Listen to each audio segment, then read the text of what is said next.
So on the 28th of November, Pick n Pay will officially list Boxer shares on the Johannesburg Stock Exchange, thus giving us individuals the opportunity to buy a stake in Boxer, thus owning a portion of Boxer. Now remember, you as an investor, the way that you make money is to buy shares and then hopefully be able to sell them at a higher price in the future. So the question for you is this: should you buy Boxer shares because you have the opinion that at some point in the future, the share price will be higher than whatever price you're able to buy them for on Thursday or going forward into the future? So in this video, that's the question that I'll be answering for you. Should you buy Boxer shares?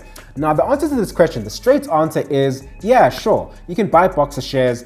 They're very well positioned as a company in terms of the discount retail space. South Africans have been known to struggle. So the South African consumer does have struggles, and so it does actually rely quite a bit on discount stores.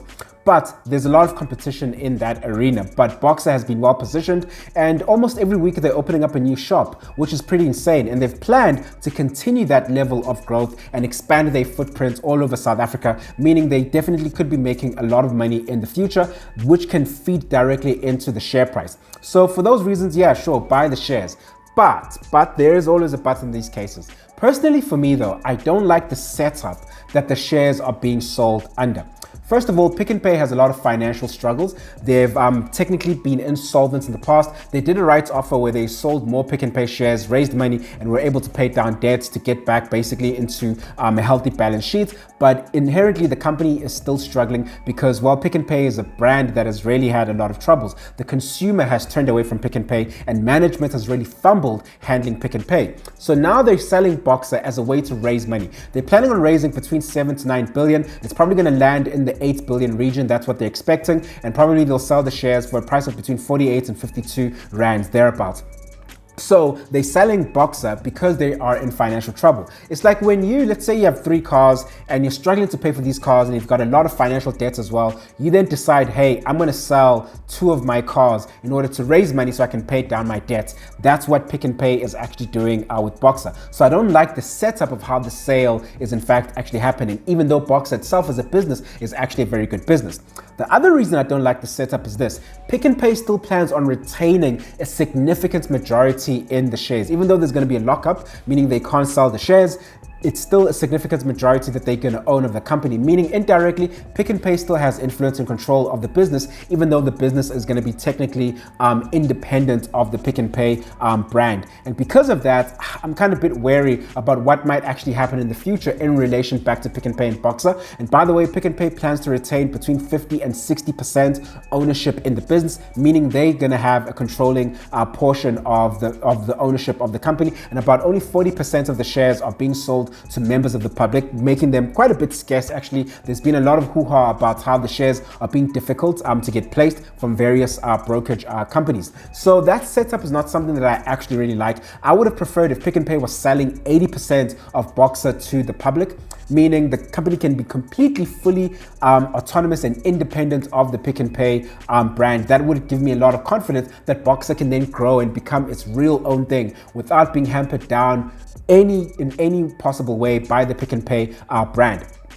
But to answer the question, is Boxer a good company? Yes. Are they in a good space in South Africa? Economically, they're pretty much well positioned. Yes, they can get affected by the economic cycles in South Africa. And of course, we've seen social unrest as well. And Boxer stores can be at risk based on the areas that they're in. But we're not predicting those type of problems to be occurring in the future. But essentially, Boxer is a good company. They do sell to a significant portion of South Africans. They are the strongest in their market. So in the discount retail area, they have about 48% market share, meaning out of 100 customers, 48 of them are buying from Boxer, which puts Boxer in a very good position, and they're planning on growing. So Boxer is a good company, and so for that reason, yes, potentially buy the shares, but don't just rush into the shares in a way where you just pump all your money to them. Rather buy a small amount and then slowly see how the share price performs. Now, unbundlings, or when companies that were part of another company get listed on the JSE, can go in one of 2 ways. The shares get listed and they perform very well and then they fall, or the shares get listed and they perform very well and they continue to perform very well. We saw that this year with We Buy Cars. They got taken out of transaction capital, they got listed as an independent business, and then the share price has done very well this year. But we've seen with MultiChoice, they got taken out of Naspers. They did well for quite some time, and then the share price has just been dropping because the business is not that strong in relation to where it actually is right now and where consumers are. So share unbundlings or share listings when you've been taken out of another company can go in many different ways. But in any case, Boxer is a good company, so definitely think about buying the shares. By the way, this is not financial advice. I'm just telling you what I'm going to be doing. I'm going to buy the shares, a little bit of them, and then I'll slowly build a position if I see there's any potential good returns from them. Alternatively, I could just buy Pick n Pay shares since they will still own 60% of Boxer. Buying Pick n Pay shares will still give me exposure to Boxer. And because Pick n Pay is going to get 8 billion rands from the Boxer sale, that should give them a healthy balance sheet, thus making them potentially a decent, okayish investment. But at the end of the day, I still just prefer to buy ShopRite. But anyway, guys, enjoy the rest of your day. If you're interested in learning more how to invest, click the link in the video description to join my 6-week Investing Mentorship Program, or click the link in my bio here on YouTube to learn more about what I offer. Until then, guys, enjoy the rest of your day. Don't forget to subscribe. Goodbye.